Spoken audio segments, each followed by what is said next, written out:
आज मी दिवाकर कृष्ण आचार्य यांच्या पीळ या कादंबरीवर बोलणार आहे. दिल्लीच्या कॉपर कॉइन प्रकाशननं ही कादंबरी प्रकाशित केली आहे. दिवाकर कृष्ण आचार्य हे नाव मराठी कथालेखनाच्या क्षेत्रात तरी तसं नौकं नाही. एक अतिशय कसदार लेखक म्हणून दिवाकर परिचित आहे. 1978 साली त्यानं पहिली कथा लिहिली ती छत्री, आणि ती कथा सत्यकथेत प्रकाशित झाली. ती कथा इतकी गाजली की दिवाकर कृष्ण आचार्य कोण असा प्रश्न तेव्हा चर्चेला गेला. 1978 पासून कथालेखन सुरू करणारा दिवाकर प्रत्यक्षात तेव्हा दंतवैद्यकशास्त्राचा विद्यार्थी होता. त्याच्या छत्री ही कथा प्रकाशित झाल्याच्या नंतर काही दिवसातच माझी त्याची नागपूरला भेट झाली आणि तेव्हापासूनची आमची मैत्री आजवर कायम आहे. त्यानंतर त्यांनी अनेक कथा लिहिल्या. मौज, सत्यकथा, माणूस, सोबत अशा अनेक नियतकालिकांमध्ये त्याच्या कथा प्रकाशित झाल्या. त्याचं कथालेखन मोजकं पण आशय घट्ट. मानवी जीवनातले ताणतणाव आणि भावबंध ज्या सूक्ष्म पद्धतीने दिवाकर आचार्य व्यक्त करत असे ते बघून थक्क व्हायला होत असे.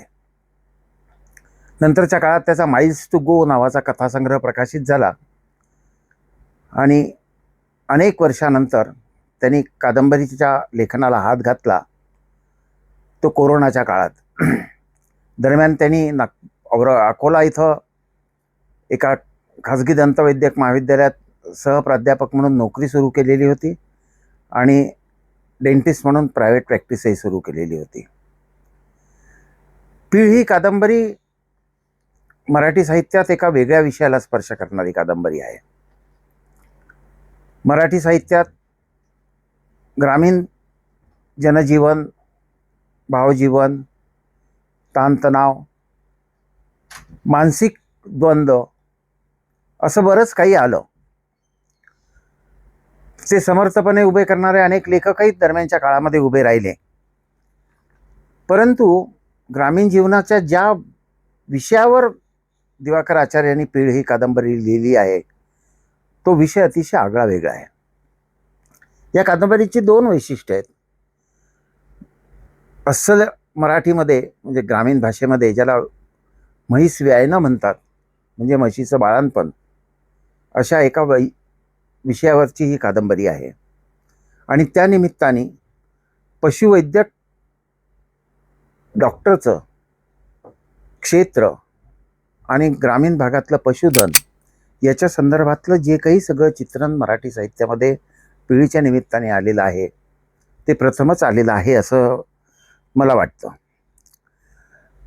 किमान माझ्या तरी वाचनामध्ये हा विषय अन्यत्र कुठे आल्याचं मला अजून जाणवलेलं नाही.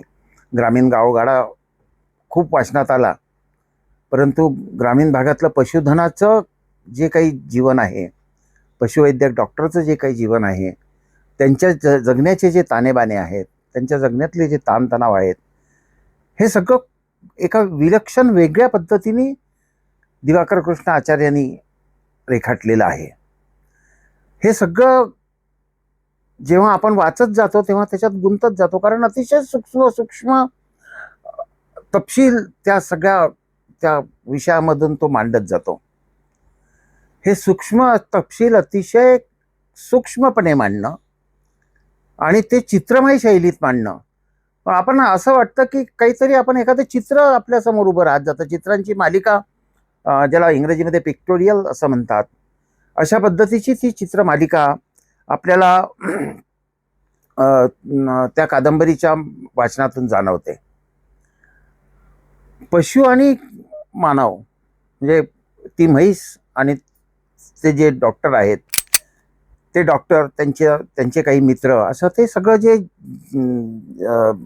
वर्णन त्या कादंबरीमध्ये आलेलं आहे ते अतिशय ताणतणावपूर्ण आहे. एखाद्या बाळंतपणाची कथा आपण मराठी साहित्यामध्ये स्त्रीच्या संदर्भात अनेकदा वाचलेले आहेत. अनेकांनी त्याच्या संदर्भामध्ये लेखन केलेलं आहे. परंतु पशुच्या संदर्भामध्ये हे असं लिखाण पहिल्यांदा येत असल्यामुळे त्यातले ते जे बारकावे जे आहेत ते आपल्याला आपल्याला नवीनच वाटतात. शिवाय आणखीन एक महत्त्वाचं वैशिष्ट्य असं आहे की पशु आणि डॉक्टरच्या भावबंधांची एक घट्ट अशी वीण दिवाकर आचार्य विणत जातो. आणि ती जी वीण आहे ती वीण आपल्याला भिडत जाते. मोठ्या आत्मीयतेने त्यांनी ही सगळी वर्णनं केलेली आहेत. कदाचित स्वतः डॉक्टर असल्यामुळे जे मानवी भावबंध त्याला ठाऊक आहेत वेदनांचे, ते वेदनांचे भावबंध त्याला त्या पशुमध्ये आणि याच्यामध्ये दिसले असावेत असं मला वाटतं. शिवाय आपल्याला व्हेटरनरी डॉक्टरच्या जीवनाबद्दल काहीच माहिती नाही आहे. आपण जे आपले माणसांचे जे डॉक्टर आहेत त्यांच्या समर्पण वृत्तीविषयी आपण अतिशय आदराने बोलतो. परंतु एखादा पशुवैद्यक डॉक्टरसुद्धा तितक्याच समर्पण भावनेने एखाद्या पशुशी जवळीक साधतो, पशुची काळजी घेतो, पशुच्या त्या करुणेला प्रतिसाद देतो, त्याचं वेदनाशमन करतो.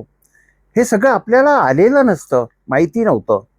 हे सगळं आपल्याला या पीळ या कादंबरीमधून प्रामुख्याने समोर येतं. या कादंबरीचं आणखीन एक वैशिष्ट्य असं आहे की ही कादंबरी वऱ्हाडी भाषेत आहे. विदर्भाचे 2 भाग आहेत. साधारण वऱ्हाडी म्हटलं की संपूर्ण विदर्भ वऱ्हाडी अशा पद्धतीने एक समज उर्वरित महाराष्ट्रामध्ये असतो. तसं नाही. ढोबळ मानाने अमरावती विभाग जो आहे, अमरावती, अकोला, बुलढाणा, वाशिम, हा जो याला वऱ्हाड प्रांत म्हणतात.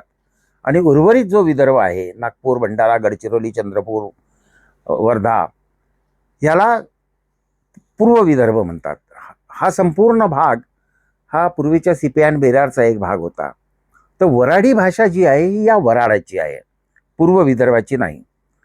तर वऱ्हाडी भाषेचा एक लहेजा जो या कादंबरीमध्ये आलेला आहे तो अतिशय विलक्षण आहे.